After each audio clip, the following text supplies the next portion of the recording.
Fredda stanza, guardi la stella che trova l'amore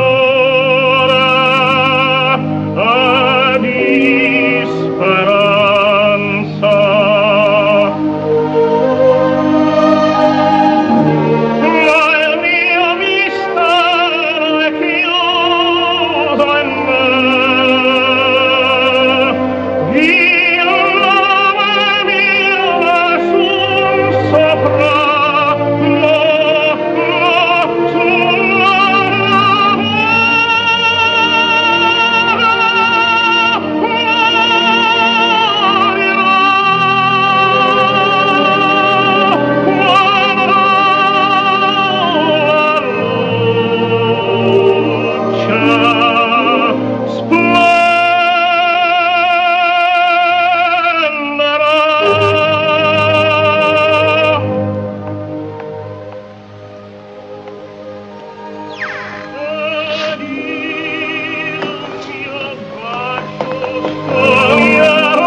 Of heaven. Uncle What? Davy!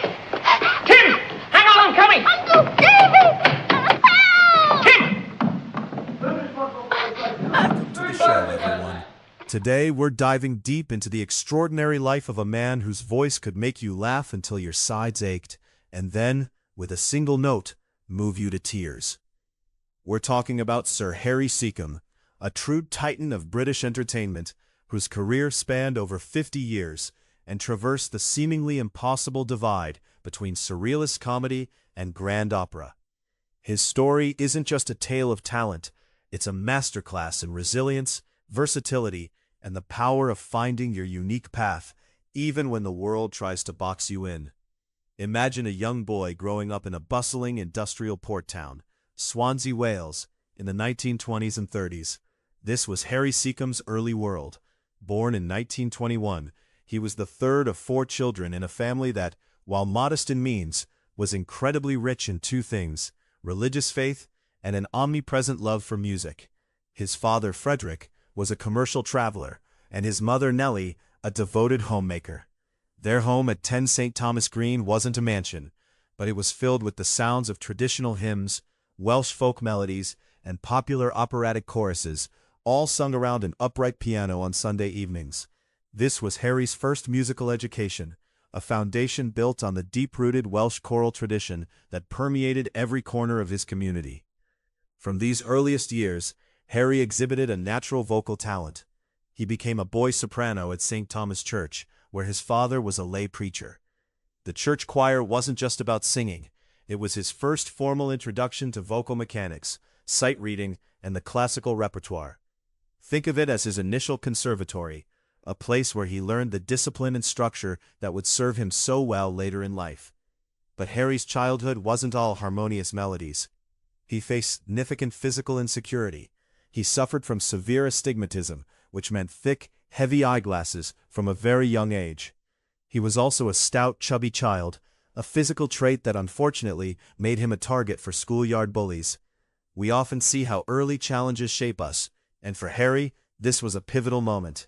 To defend himself, he developed a brilliant coping mechanism. He discovered that if he laughed at himself before others could, if he pulled grotesque faces, or delivered rapid-fire jokes, he could disarm his tormentors. This wasn't just a schoolyard trick. It was the genesis of a comedic genius, laying the groundwork for his future career as an entertainer. It's a powerful lesson in turning vulnerability into strength, finding humor in adversity, and using wit as a shield. His academic career at St. Thomas Elementary, and later Dynevor Secondary School, reflected this duality. He excelled in English and drama, naturally drawn to performance and storytelling. But mathematics and sciences, not so much. He was the school clown, frequently disrupting classes with his impressions and vocal outbursts. His formal education, however, was brief.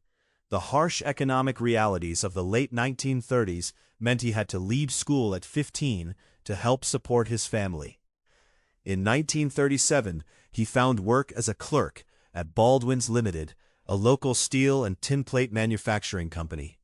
Imagine the contrast: filing invoices, typing correspondence, running errands, monotonous work for a budding entertainer. But Harry found his escape. He joined the local amateur dramatic society, performed at church concerts, and continued to nurture his vocal talents. This period also saw a significant vocal shift. He transitioned from a boy soprano to a lyric tenor. This wasn't just a natural maturation, it was a powerful, clear voice that surprised his peers. He poured his meager disposable income into gramophone records, listening to the great Italian tenors like Enrico Caruso and Beniamino Gigli, spending hours imitating their phrasing, breath control, and emotional delivery. He was, in essence, self-training, driven by an innate passion and an ear for the masters. Then the world changed. September 1939, World War II broke out. In 1940, at 18, Harry volunteered for military service, joining the Royal Regiment of Artillery. Due to his poor eyesight, he wasn't deemed fit for frontline infantry, instead serving as a signaler and surveyor in the 132nd Field Regiment. This wasn't a glamorous role. It was essential, dangerous, and often overlooked. His regiment was deployed to North Africa in late 1942 as part of Operation Torch. This was a brutal introduction to modern warfare. Extreme temperatures, blinding sandstorms, constant artillery bombardments. As a signaler, his job was to run telephone lines through open, exposed terrain under enemy fire, establishing and maintaining communications. It was hazardous work, demanding courage and quick thinking. And it was in this crucible of war, during the Tunisian campaign in early 1943, that a legendary, serendipitous encounter took place. Harry's unit was near Medjez El Bab. During a fierce engagement, an artillery piece from another regiment, the 56th Heavy Regiment, slipped down a muddy hillside. A lanky, disheveled soldier stuck his head into Harry's dugout, asking if anyone had seen a missing 25-pounder gun. Harry, with his characteristic wit, looked up and replied, "I think it's just parked on my roof." That soldier was Terrence "Spike" Milligan. They struck up an immediate conversation, bonding over a shared, surreal sense of humor born of the absurdity and stress of wartime. It's one of those moments that truly feels like fate, a chance encounter that would profoundly shape the future of British comedy. Following the Allied victory in North Africa, Harry's regiment moved to the Italian campaign. He participated in the landings at Salerno and fought his way up the Italian peninsula, witnessing some of the bloodiest engagements, including the protracted Battle of Monte Cassino. The horrors of this campaign left a lasting mark, deepening his appreciation for the fragility of life. and reinforcing his reliance on humor as a survival mechanism. He frequently organized informal camp concerts, singing operatic arias and performing comedic skits to boost morale. This wasn't just entertainment. It was a vital psychological balm for soldiers facing unimaginable stress. In the final months of the war, his entertainment talents were formally recognized. He was transferred to the Combined Services Entertainment Unit, a branch of the British Armed Forces dedicated to providing recreation for troops. This was his first taste of professional performance. Touring military bases across Italy, Austria, and Germany, honing his skills, and developing a confident stage presence that seamlessly blended operatic singing with physical comedy. The war, while horrific, provided an unexpected stage for his emerging talents. Upon his demobilization in 1946, Harry returned to a bleak, post-war Britain, but he was determined to pursue a career in show business. He moved to London, and those early months were tough. Financial hardship was constant. He lived in cramped, unheated bedsits, often skipping meals to afford travel to auditions. It's a familiar story for many aspiring artists, a period of struggle that forges character and sharpens resolve. But he found a community, a haven at Jimmy Grafton's pub, the King's Arms, in South Kensington. Grafton, a writer and producer, opened his establishment to young, eccentric comedic talents who were struggling against the traditional variety circuit. And it was here that Harry reunited with Spike Milligan. He was also introduced to two other emerging performers, Peter Sellers, a brilliant impressionist and mimic, and Michael Bentine, an inventive comedian with a background in classical theater. This was the King's Arms Triangle, a crucible of comedic innovation. The four discovered a powerful creative chemistry. They shared a profound disdain for the stale, formulaic jokes of pre-war music hall entertainment. Instead, they favored a radical, surrealist approach to comedy that directly reflected the absurdity and chaos of their wartime experiences. They spent hours improvising bizarre characters, creating sound effects, and developing satirical storylines. It was raw, unconventional, and utterly groundbreaking. In 1949, this group, now known as the Goons, began pitching their radical comedy concepts to the BBC. The BBC executives were, understandably, deeply skeptical.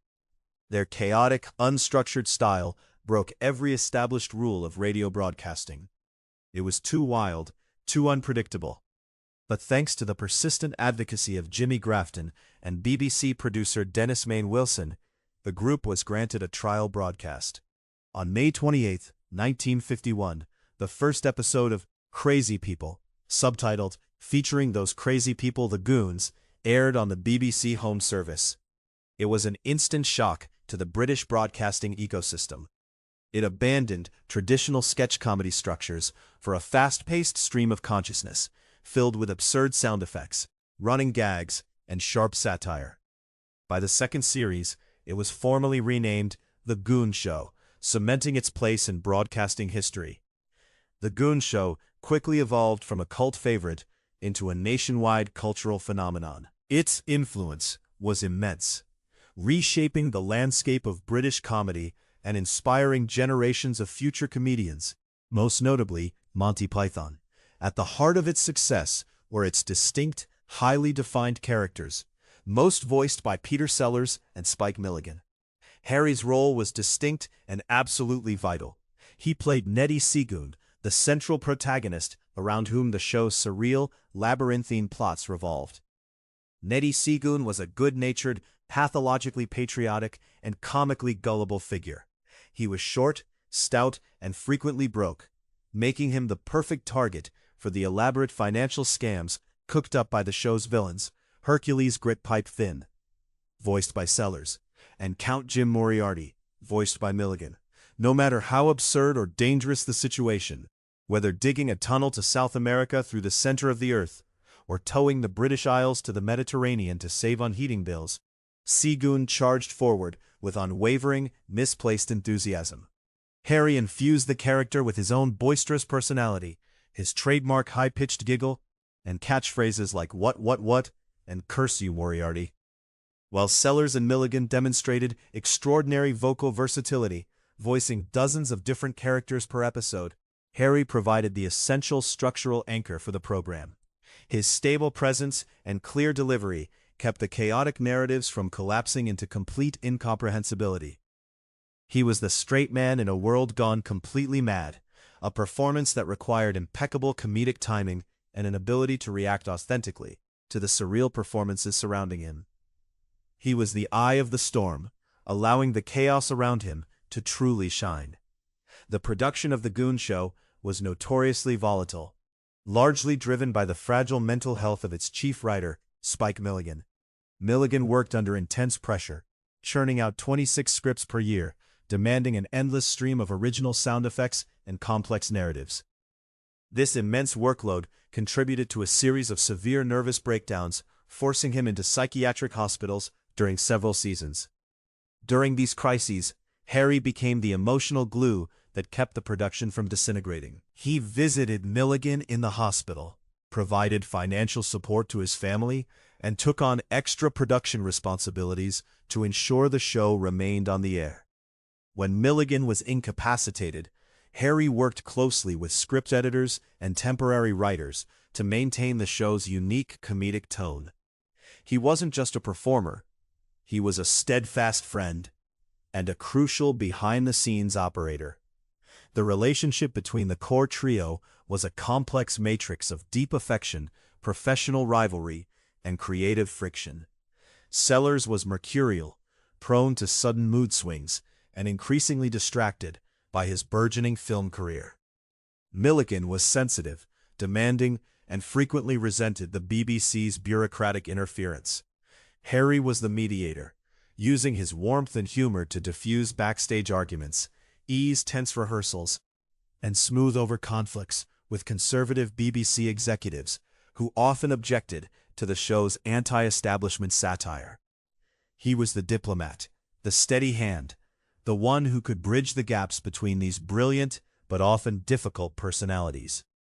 By the late 1950s, the strain of producing The Goon Show had become unsustainable. Sellers was a major international film star. Harry was in high demand across the West End and variety circuits, and Milligan was physically and emotionally exhausted. The final episode, the last Goon Show of all, was recorded on January 28, 1960, before an audience that included members of the British royal family. It brought down the curtain on a golden decade of British radio history, leaving behind a legacy that permanently altered the grammar of comedy. But Harry's story isn't just about comedy. Throughout the 1950s, even as The Goon Show dominated the airwaves, he refused to abandon his first love, classical vocal performance. He recognized that while his natural lyric tenor voice possessed exceptional raw power and a warm tone, it lacked the refined breath control, precise resonance, and technical discipline required for grand opera. He was determined not to be viewed merely as a comedian who sang, but as a legitimate vocal artist. To achieve this, Harry invested a significant portion of his radio earnings into private vocal coaching. In the early 1950s, he began studying under some of the most respected vocal pedagogues in Europe. His most influential instructor was Manlio Di Veroli, an Italian vocal master living in London who had trained several prominent operatic singers. Di Veroli focused on rebuilding Harry's vocal technique from the ground up, instilling the classical Italian bel canto method, literally beautiful singing. The technical challenges Harry faced were significant. His natural singing style relied heavily on chest-voice resonance, which, while powerful, placed strain on his vocal cords when reaching upper registers. Di Veroli worked with him to develop a seamless transition, or passaggio, from his chest voice to his head voice, allowing him to access his upper register without forcing or shouting.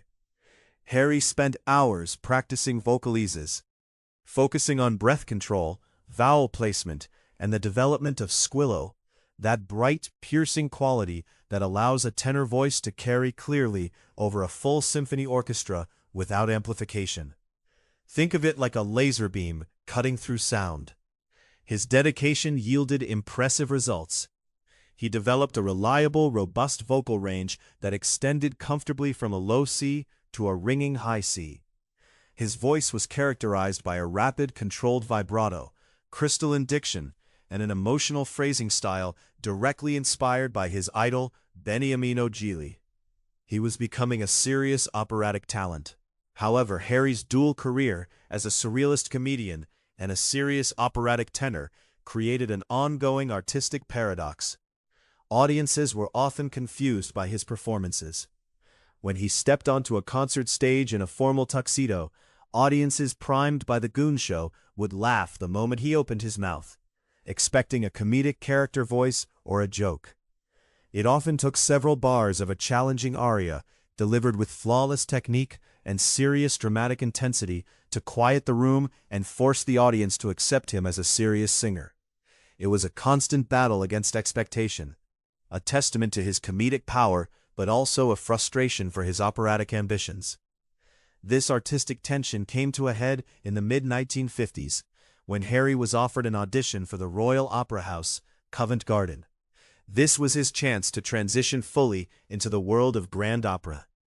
He performed arias from Puccini's La Bohème and Verdi's Rigoletto for the house's artistic directors. While the panel praised his vocal power and technical control, they ultimately expressed reservations about his stage presence. Harry's physical dimensions and his fame as Nellie Secombe made it difficult for casting directors to envision him as a tragic, romantic operatic hero. The fear that audiences would burst into laughter during a tragic death scene ultimately stalled his grand opera aspirations. It's a bittersweet moment in his career.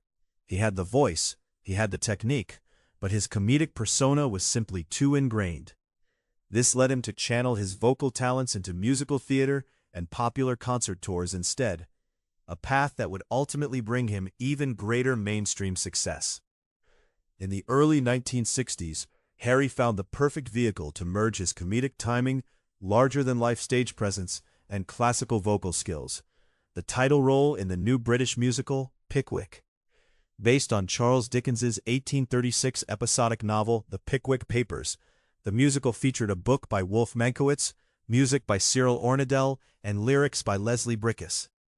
The role of Samuel Pickwick, the wealthy, benevolent, and eccentric founder of the Pickwick Club, fit Harry perfectly. Physically, his stout build, round face, and warm expressions matched Dickens's original descriptions of the character. Artistically, the role required a performer who could handle complex physical comedy while delivering a demanding, operatic-level vocal score. It was as if the role was tailor-made for him. Pickwick premiered at the Savile Theatre in London's West End on July 4, 1963. The production was an immediate commercial and critical success, running for an impressive 694 performances. Harry's performance was widely praised as a tour de force. He brought a kinetic energy to the stage, bounding through dance routines, executing precise physical comedy, and infusing the character with genuine warmth and moral authority. The show's musical climax was the first-act power ballad, If I Ruled the World. This song was an idealistic declaration of benevolence and peace, requiring an expansive vocal range and profound breath control. Harry's delivery of the song was the undisputed highlight of the show, regularly earning prolonged standing ovations that brought the production to a temporary halt. It became his signature song, a piece synonymous with his voice and his hopeful spirit. The commercial recording of If I Ruled the World, released by Philips Records in August 1963, climbed into the top 20 of the UK singles chart and remained a staple of British radio for years.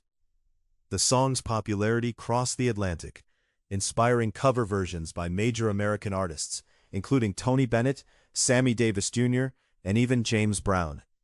It's truly remarkable how a song from a British musical could achieve such widespread recognition, a testament to Harry's powerful interpretation. Following its triumphal West End run, the production moved to the United States. Pickwick opened at the 46th Street Theater on Broadway on October 4, 1965. American theater critics, many of whom were unfamiliar with The Goon Show, were struck by Harry's versatile performance. He received a nomination for the Tony Award for Best Lead Actor in a Musical in 1966, a huge recognition of his talent on an international stage. The grueling schedule of Broadway performance, demanding 8 shows a week, took a heavy toll on Harry's physical health. He suffered from chronic knee pain, aggravated by his weight and the production's active choreography, and he fought frequent bouts of bronchitis that threatened his vocal stability. Despite these challenges, he missed very few performances, winning over Broadway audiences with his dedication and showmanship, before returning to the United Kingdom as an international star. The success of Pickwick established Harry as one of the most bankable and versatile headliners in British entertainment. Throughout the late 1960s and 1970s, he consolidated this status through a series of solo variety shows across the UK's top theatrical venues, including the legendary London Palladium, the Blackpool Opera House, and the Coventry Theatre. Harry's solo variety acts followed a carefully calibrated successful formula. He began his shows with an explosion of high-energy comedy, running onto the stage, dropping his microphone, making self-deprecating jokes about his weight and eyesight, and delivering rapid-fire impressions. He often carried a small shaving mirror onto the stage, using it to catch the stage lights and reflect them into the eyes of audience members, while making eccentric noises, a direct throwback to his goon humor. It was a whirlwind of slapstick and quick wit, designed to immediately engage and delight the audience. Then, in an abrupt shift that regularly startled uninitiated viewers, the comedy stopped. The stage lights softened into deep blues and purples. The orchestra struck up a rich classical arrangement, and Harry transformed into a serious lyric tenor. He performed operatic arias, traditional Welsh anthems like Land of My Fathers, Hen Wad Fi Nadal, and Neapolitan songs like O Sole Mio. This duality became his artistic hallmark, an entertainer who could make an audience laugh until they cried, then move them to tears with the beauty of his voice. It was a daring act, a tightrope walk between two seemingly disparate worlds, and he mastered it. During this period, Harry also expanded into film. His most notable cinematic role came in 1968, when he was cast as Mr. Bumble, the pompous, cruel workhouse beadle, in Carol Reed's big-budget film adaptation of Lionel Bart's musical, Oliver.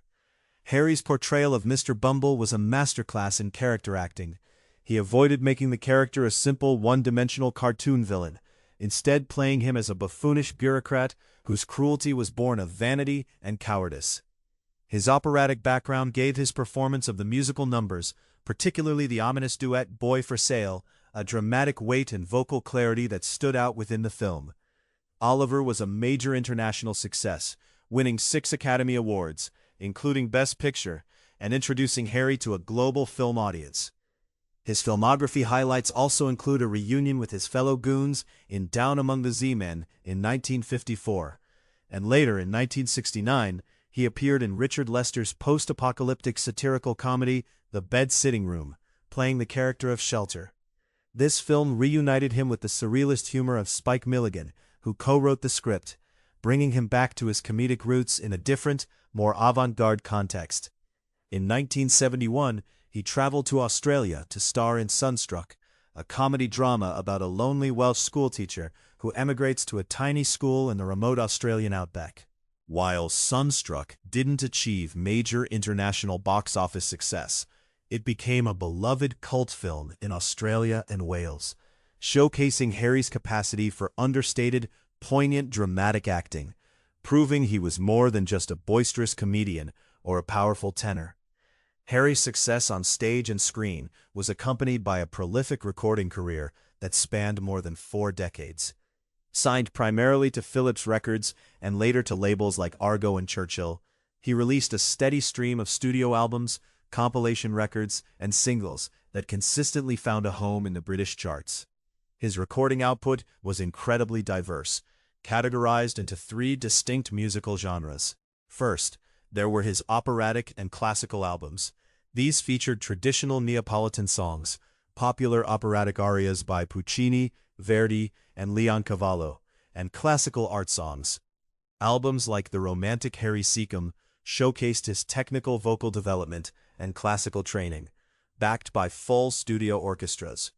These were serious recordings, demonstrating his commitment to his vocal craft. Second, he dedicated multiple albums to traditional Welsh music. He was intensely proud of his Welsh heritage, and he made it a point to preserve and celebrate its musical traditions. He recorded versions of My Fanwy, Calon Lan, The Ash Grove, and We'll Keep a Welcome. His recordings of these songs were defined by an emotional intensity that resonated deeply with the Welsh diaspora worldwide, effectively making him an informal musical ambassador for Wales. He brought these traditional melodies to a wider audience, imbued with his powerful, authentic voice. And third, as Harry aged, he focused increasingly on sacred music and hymns. His 1967 album Sacred Songs became one of his best-selling releases, featuring versions of Amazing Grace, How Great Thou Art, and The Old Rugged Cross. His approach to sacred music was simple and direct. He avoided overly theatrical flourishes, focusing instead on structural clarity and a sincere expression of personal faith. This resonated deeply with many, establishing him as a comforting and uplifting voice in the spiritual music landscape. Harry's chart success was unusual for a classical singer in an era dominated by rock and roll, beat music, and progressive rock. His albums regularly cracked the UK Top 30, driven by a loyal, multi-generational fan base that valued his vocal consistency, clear diction, and unpretentious delivery. He received multiple gold and silver discs over his career, establishing him as one of the most commercially successful British vocalists of his generation. He proved that genuine talent and heartfelt delivery could transcend fleeting musical trends.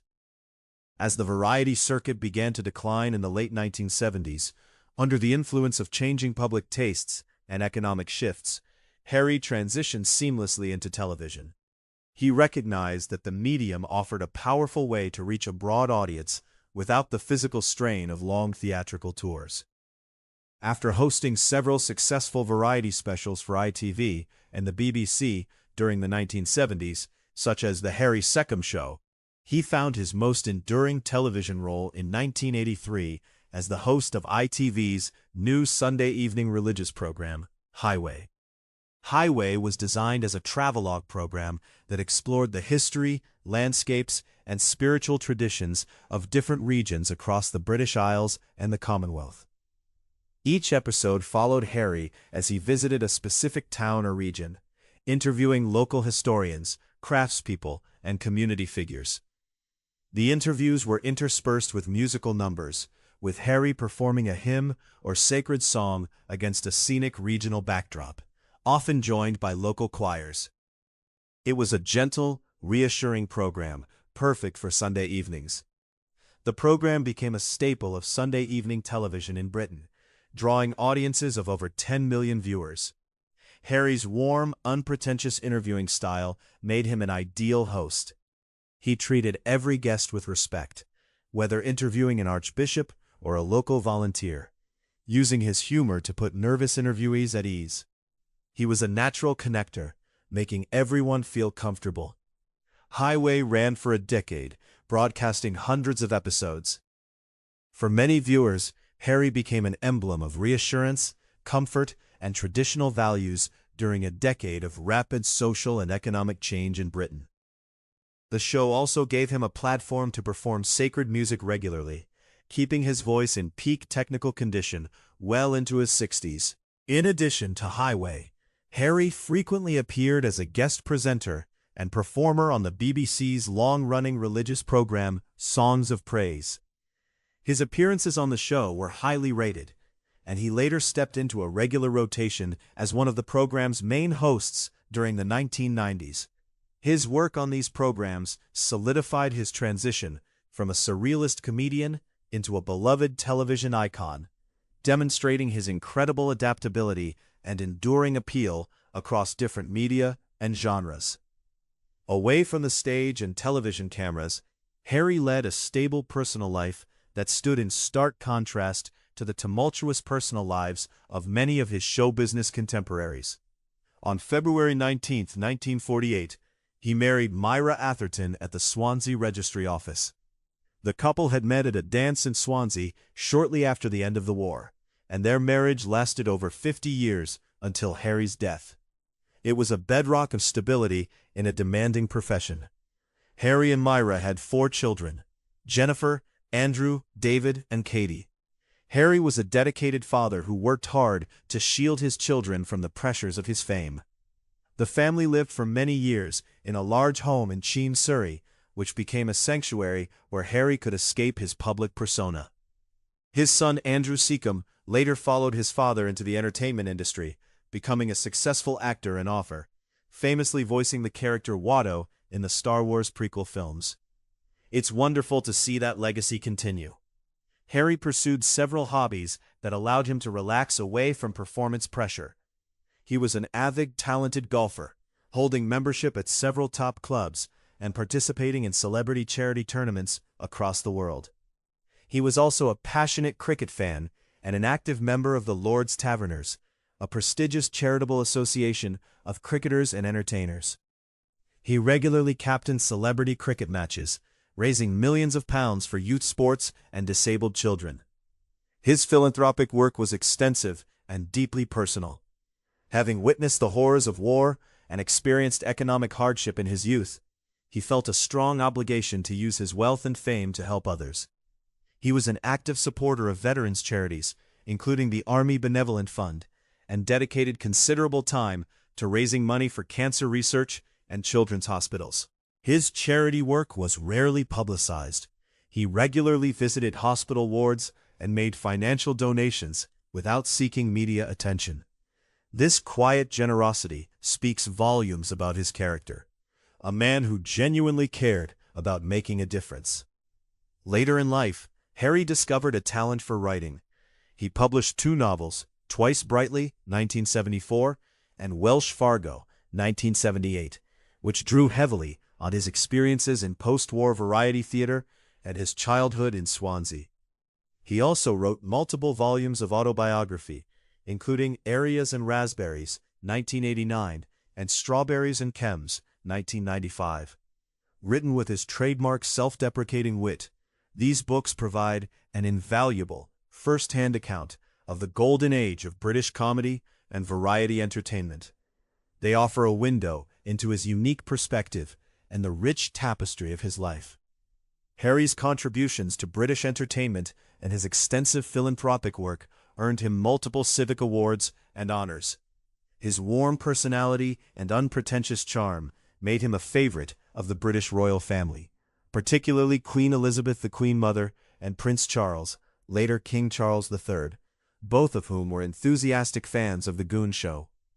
In the 1963 New Year honors, Harry was appointed a Commander of the Order of the British Empire, CBE, by Queen Elizabeth II, a recognition of his artistic achievements with The Goon Show and his early West End work.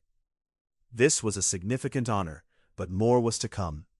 18 years later, in the 1981 birthday honors, Harry received a knighthood for his services to the entertainment industry and charity. On his investiture as a Knight Bachelor at Buckingham Palace, he reportedly quipped to the Queen that he was terrified he would drop his microphone during the ceremony. A classic Harry Secombe moment, blending humor with reverence. His knighthood was celebrated across Britain, particularly in Wales, where he was affectionately viewed as a national hero.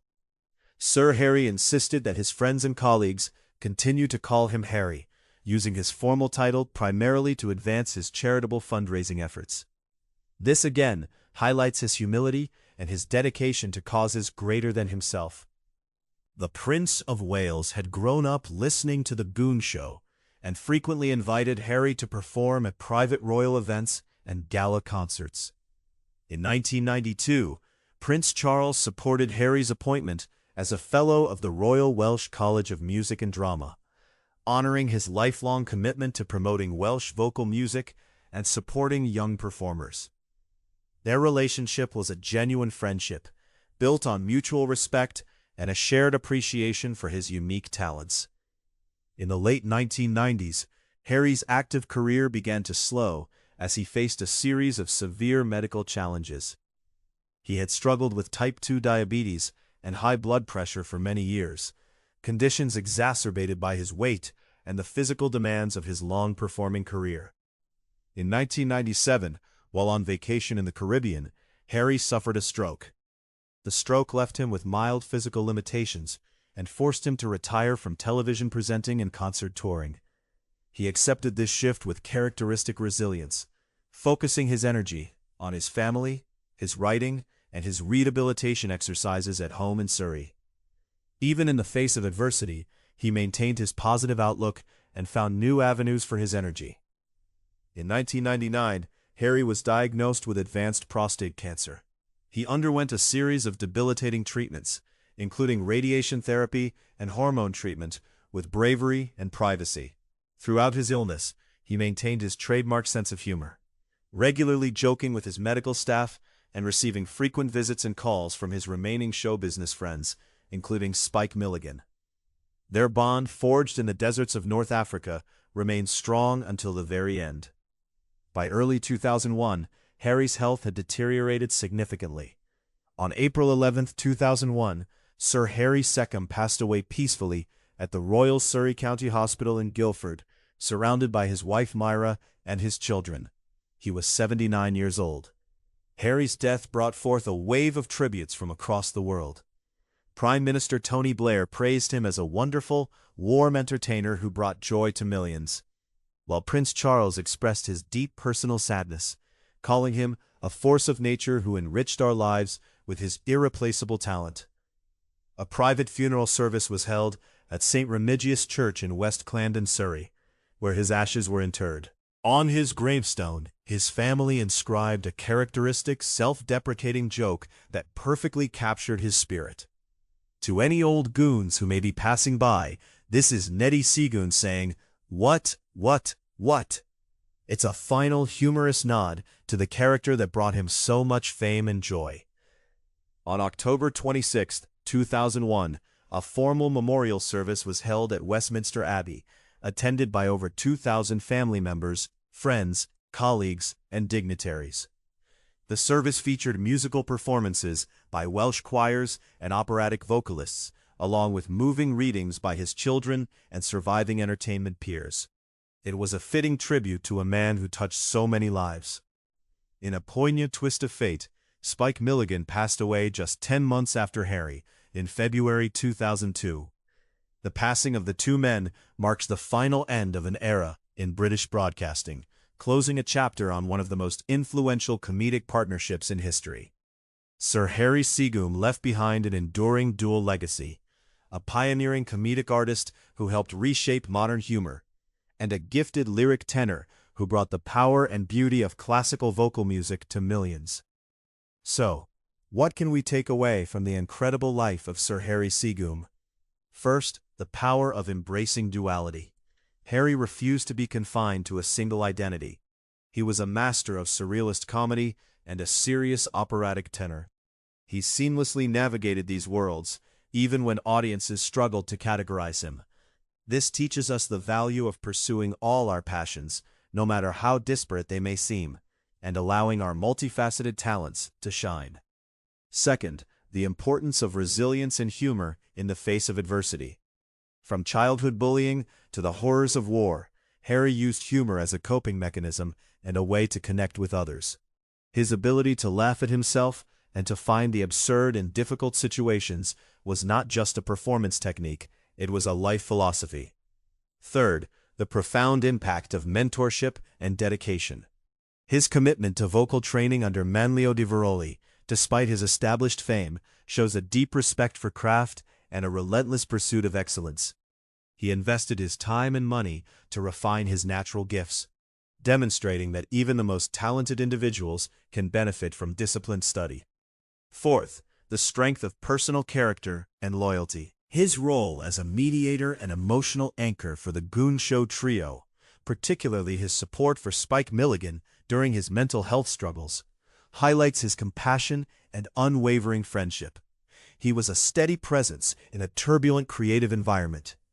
Finally, his unwavering commitment to philanthropy and his roots. Despite achieving international stardom and a knighthood, Harry remained grounded, using his platform to support veterans, children, and numerous charities.